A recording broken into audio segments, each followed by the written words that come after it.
Halo teman-teman, pada saat ini kami akan menjelaskan mengenai basic oligopoly models. Nah, simak sampai akhir video ya teman-teman.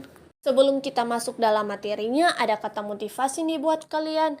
Dari Mark Zuckerberg, resiko yang paling besar adalah tidak mengambil resiko. Dalam dunia yang berubah dengan cepat, satu-satunya strategi yang pasti akan gagal adalah tidak mengambil resiko. Oligopoli mengacu pada situasi di mana terdapat perusahaan besar yang relatif sedikit dalam suatu industri. Oligopoli adalah struktur pasar di mana terdapat beberapa perusahaan, umumnya 2 hingga 10, yang masing-masing berukuran relatif besar dibandingkan total industri. Perusahaan oligopoli paling susah dikelola, sebab seorang manajer harus mempertimbangkan dampak keputusannya terhadap perusahaan-perusahaan lain. Permintaan terhadap produk oligopoli sangat tergantung pada cara para pesaing merespon keputusan harga oligopoli tersebut. Apakah mereka akan mengikuti perubahan harga, di mana permintaan menjadi lebih inelastis atau tidak? Oligopoli adalah mungkin yang paling menarik dari semua struktur pasar, tetapi dari sudut pandang manajer, sebuah perusahaan yang beroperasi dalam suasana oligopoli adalah yang paling sulit untuk dikelola. Alasan utama adalah bahwa ada beberapa perusahaan di pasar yang oligopolistik dan manajer harus mempertimbangkan kemungkinan dampaknya atau keputusannya pada keputusan perusahaan lain dalam industri. Untuk memperoleh pemahaman tentang saling ketergantungan oligopoli, pertimbangan situasi di mana beberapa perusahaan bersaing dalam oligopoli. Dalam menentukan berapa harga untuk biaya, manajer harus mempertimbangkan dampak dari keputusan pada perusahaan-perusahaan lain dalam industri. Sebagai contoh, jika harga untuk produk diturunkan, perusahaan lain akan menurunkan harga mereka atau mempertahankan harga. Sebaiknya, jika harga meningkat, perusahaan lain akan melakukan hal yang sama atau mempertahankan harga mereka saat ini. Anggaplah suatu perusahaan awalnya berada di titik B. Pada gambar kurva di bawah ini, pengisian dengan harga P0, permintaan D1, kurva didasarkan pada asumsi bahwa saingan akan dapat ditemukan pada perubahan harga, sedangkan D2 didasarkan pada asumsi bahwa mereka tidak akan cocok dengan perubahan harga. Perhatikan bahwa permintaan lebih inelastis ketika saingan cocok dengan perubahan harga daripada ketika mereka tidak. Untuk penurunan harga tertentu, perusahaan akan menjual lebih banyak jika saingan tidak memotong harga mereka atau D2, dan jika saingan memotong harga, maka perusahaan akan menurunkan harga mereka atau D1. Akibatnya, penurunan harga meningkat kuantitas yang diminta hanya sedikit ketika saingan merespon dengan menurunkan harga mereka. Demikian pula, untuk peningkatan harga tertentu, perusahaan akan menjual lebih ketika saingan juga menaikkan harga mereka atau D1 daripada ketika mereka akan mempertahankan harga yang ada atau D2. Contoh soal 91. Manajer dari perusahaan besar Korea Selatan berada di titik B pada gambar grafik di bawah ini. Menggunakan harga sebesar P0 jika manajer percaya saingan tidak akan mengikuti penurunan harga tetapi mengikuti kenaikan harga. Seperti apa permintaan produk perusahaan itu? Jika saingan tidak cocok dengan penurunan harga, harga di bawah P0 akan menginduksi jumlah yang diminta sepanjang kurva D2. Jika saingan cocok dengan kenaikan harga, harga di atas P0 akan menghasilkan kuantitas yang diminta bersama D1.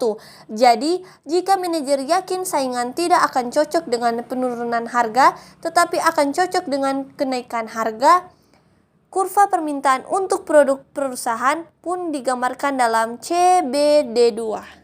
Contoh soal 92. Manajer dari perusahaan besar Korea Selatan berada di titik B. Pada gambar grafik di bawah ini menggunakan harga P0. Jika manajer yakin saingan akan mengikuti penurunan harga tetapi tidak akan mengikuti kenaikan harga, seperti apa permintaan produk perusahaan itu? Jika saingan cocok dengan penurunan harga, harga di bawah P0 akan menginduksi jumlah yang diminta sepanjang kurva D1. Jika saingan tidak sesuai dengan kenaikan harga, harga di atas P0 akan mendorong kuantitas yang diminta bersama D2. Jadi, jika manajer percaya saingan akan serupa dengan penurunan harga, tetapi tidak menandingi kenaikan harga, kurva permintaan untuk produk perusahaan digambarkan dalam ABD1. Secara umum, ada 4 model oligopoli yang masing-masing memiliki implikasi yang berbeda terhadap keputusan optimal manajer. Akibat adanya perbedaan respon pesaing terhadap tindakan suatu perusahaan, berikut ini adalah model-model dari oligopoli. Yang pertama, oligopoli switchy. Yang kedua, oligopoli Carnot. Yang ketiga, oligopoli Stackelberg. Dan yang keempat, oligopoli Bertrand. Pembahasan akan secara khusus membahas tentang model switchy dan model Carnot.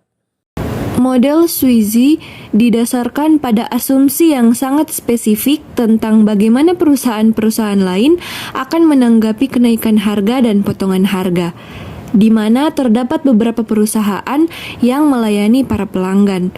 Perusahaan-perusahaan tersebut menghasilkan produk yang berbeda. Setiap perusahaan yakin para pesaing akan merespon penurunan harga, namun tidak akan mengikuti kenaikan harga. Kurva permintaan pada oligopoli switchy adalah ABD1, terdapat pada gambar di samping ini untuk harga di atas PO. Output yang memaksimalkan laba atau QO tercapai saat marginal revenue sama dengan marginal cost atau B, dan harga maksimum untuk output tersebut merupakan harga yang memaksimalkan laba atau PO. Oleh karena harga melebihi marginal cost, output industri berada di bawah socially efficient level, dan oleh karena itu terdapat deadweight loss. Pada oligopoli switchy, terdapat suatu range atau CE di mana perubahan marginal cost tidak akan mempengaruhi output yang memaksimalkan keuntungan. Oleh karena itu, tidak ada insentif bagi setiap perusahaan untuk mengubah perilaku harga mereka karena adanya asumsi bahwa para pesaing akan mengikuti penurunan harga namun tidak mempedulikan kenaikan harga. Meskipun demikian, model switchy dikritik karena tidak adanya penjelasan mengenai bagaimana industri menetapkan harga awal atau PO yang menimbulkan kepatahan dalam kurva permintaan setiap perusahaan. Yang kedua adalah model oligopoli Carnot. Oligopoli Carnot merupakan suatu industri di mana terdapat beberapa perusahaan yang menghasilkan produk yang berbeda ataupun sama. Setiap perusahaan yakin bahwa para pesaing akan mempertahankan output tetap konstan walaupun outputnya berubah. Hubungan antara output perusahaan 1 dan output perusahaan 2 disebut fungsi respon terbaik atau fungsi reaksi, yang menggambarkan output yang memaksimalkan laba suatu perusahaan pada tingkat output tertentu dari perusahaan lain. Tingkat memaksimalkan laba dari output perusahaan 1 mengingat bahwa perusahaan 2 menghasilkan Q2, unit output dirumuskan sebagai Q1 sama dengan R1 dalam kurung Q2. Tingkat keuntungan yang memaksimumkan output perusahaan 2 mengingat bahwa perusahaan memproduksi 1 unit atau Q1, output dirumuskan sebagai Q2 sama dengan R2 dalam kurung Q1. Kita masuk pada contoh soal 9.3. Pada gambar grafik di bawah ini, berapakah tingkat output yang memaksimalkan keuntungan untuk perusahaan 2 ketika perusahaan 1 memproduksi 0 unit output? Apa itu ketika perusahaan 1 memproduksi 1 unit?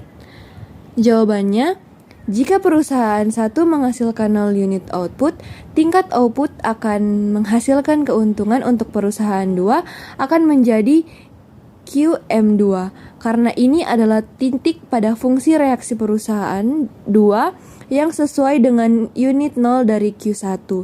Output dari QM2 sesuai dengan situasi di mana perusahaan 2 adalah perusahaan monopoli.